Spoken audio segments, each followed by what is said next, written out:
il a été le premier à les agresser.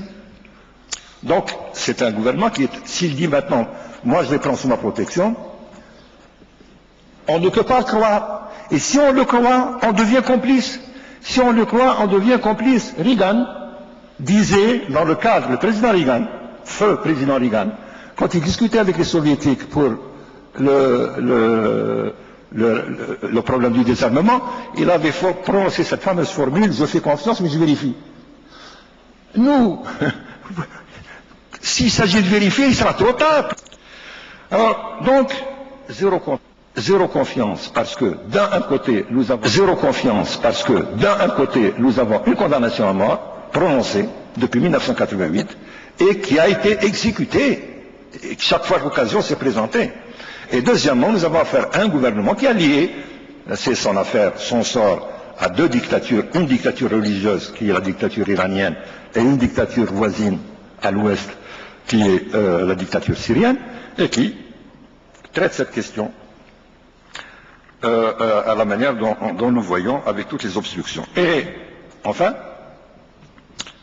les arguments même présentés par le gouvernement maliki, quand il a fixé sa date, le deadline du 31 décembre, sont des arguments qui montrent manifestement qu'il dément lui-même. Quand il donne pour raison de l'expulsion des gens d'Ashraf, du camp d'Ashraf, en se référant ou en invoquant la souveraineté du peuple irakien, c'est-à-dire cette présence, c'est une entrave étrangère, c'est une atteinte à ma souveraineté, je décide de vous expulser, mais où? S'il avait dit je vous expulse en Alaska, il n'y a pas de problème. Il veut les expulser dans un endroit du désert isolé en Irak, c'est-à-dire toujours sous souveraineté irakienne. Et on voit bien que ce sont simplement des arguments de gens qui sont aux abois, en panique, et qui n'ont absolument aucune valeur juridique. Et enfin, le deuxième point, c'est en supposant que je suis très satisfait des progrès considérables qui ont été faits sur le plan international.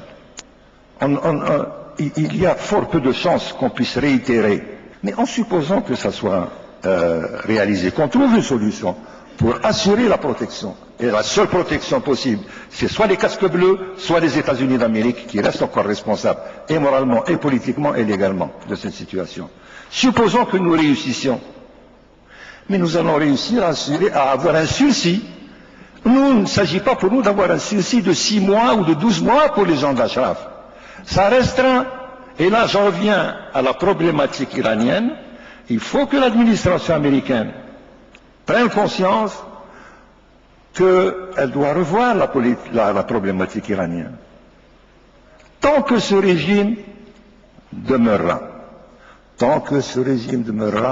il n'y a pas de solution pérenne à toutes les questions de sécurité, de stabilité et de démocratie, non seulement en Iran, mais même dans tout le monde musulman.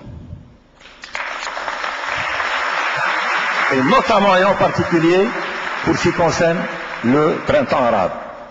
Et là, vous comprenez mon réconfort quand je vois depuis 3 ans le nombre d'anciens responsables américains de très haut niveau, des grands juristes, etc., être de plus en plus nombreux à tenir ce discours et à le lier, comme l'ont fait si justement les congressmen américains en majorité, à une question d'Ashraf égale question d'honneur pour les États-Unis d'Amérique.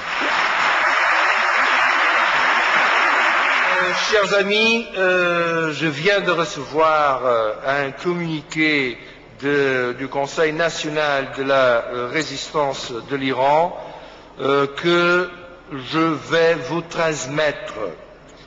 Le Conseil national de la résistance de l'Iran a reçu des informations selon lesquelles les ministères des services secrets iraniens VEVAC et la force Quds de garde révolutionnaire ont commencé à utiliser des fusils à air comprimé à Ashraf. À 2 heures de l'après-midi, heure locale, un résident d'Ashraf fut ciblé et il est blessé. Ces agents iraniens sans uniforme agissent avec l'appui des forces irakiennes.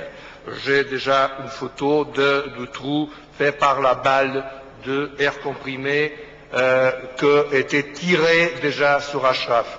Donc, chers amis, ce que ça veut dire, c'est que il y a les images qu'on a vues qui sont de hier, elles commencent à se lourdir. Les agents iraniens du régime sont en train d'agresser avec de plus en plus de force les Ashrafiens et je crois que cette conférence, la voix de cette conférence est venue dans le moment exact. C'est-à-dire qu'il revient